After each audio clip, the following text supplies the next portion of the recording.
오늘 뒷담화를 나눌 기사는 월급은 통장을 스칠 뿐 100만 원 쓰면 27만 원은 세금 이자로 라는 헤드라인의 기사입니다. 안녕하십니까. 조선일보 경제부 기자 유소연입니다. 요즘 월급은 그대로인데 대출 이자 같은 고정 지출 비율이 늘면서 실제로는 소득이 팍 줄었다고 볼멘 소리를 하는 가정이 많은데요. 실제로 가게가 쓰는 돈이 100만 원이라면 그중 27만 원은 세금이나 이자를 내는 데 쓰였다는 통계가 나왔습니다.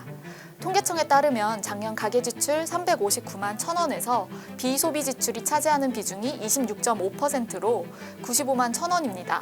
1년 전보다 8% 증가한 수치입니다. 비소비 지출은 이자 비용을 비롯해 소득세, 재산세, 자동차세 등 각종 세금, 그리고 건강보험료, 국민연금 같은 사회보험료를 다 포함하는 개념입니다. 한마디로 만져보지도 못한 월급인 셈이죠. 비소비 지출이 커질수록 가계가 소비나 저축에 쓸 수 있는 가처분 소득은 그만큼 줄어듭니다. 대출 금리가 올랐기 때문인데요. 95만 1,000원 비소비 지출을 항목별로 살펴보면 이자 비용이 9만 9천 원을 차지하는데 1년 전보다 15% 급증한 수치입니다. 작년 급격한 금리 인상으로 주택담보대출이나 신용대출 등의 이자 부담이 늘어났기 때문인 것으로 분석됩니다. 소득세와 재산세, 자동차세 등 정기적으로 부과되는 경상조세의 경우 21만 2천 원으로 10.6% 증가했습니다. 사회보험료는 16만 8천 원으로 8% 증가했습니다. 이자와 세금 모두 늘어났으니 이자 내고 또 세금 내면 남는 돈이 없다는 소리가 나옵니다. 이런 비소비 지출이 전체 가계 지출에서 차지하는 비중은 5년 전인 2017년까지만 해도 22.9%였습니다. 그런데 2018년 23.7%, 2019년 26.2%, 2020년 25.9%, 2021년 26.1%에 이어 작년 26.5%로 꾸준히 오른 추세입니다. 그만큼 가계가 소비했을 여력은 줄어들었을 것으로 추정됩니다. 특히 도시에 살고 가구주가 근로자인 도시근로자 가구의 경우 가계 지출 대비 비소비 지출 비중이 29.1%로 전체 가구 평균을 웃돌았습니다. 소득의 3분의 1 가까이를 세금과 이자를 내는 데 쓰는 셈이죠.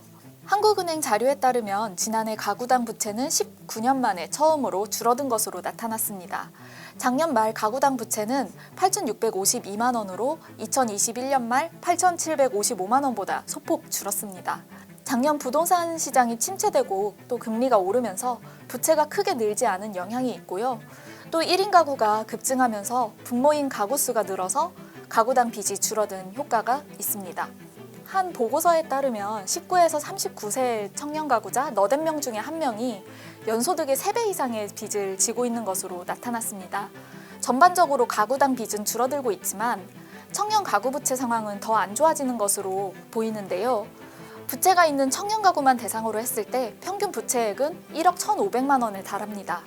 빚내서 투자한다는 비투, 영혼까지 끌어모아 대출을 받는다는 영끌 같은 현상에 영향이 있었던 것으로 보입니다.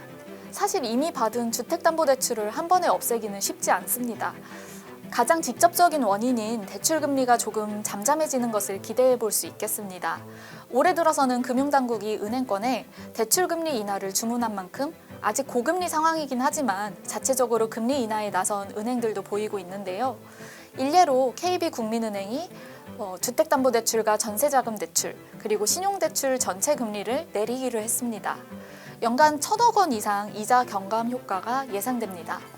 물가도 오르고 대출 이자도 불어나고 그런데 실질 임금은 감소하면서 직장인들의 삶이 더 팍팍해지고 있습니다. 쓸 수 있는 돈의 여력이 줄면서 가계 소비도 꽁꽁 얼어붙고 있습니다. 이에 따라 소비에서 음식이나 주거비 같은 필수 지출로 나가는 항목을 제외하고 여가나 외식에 쓰이는 돈도 줄어들고 있습니다.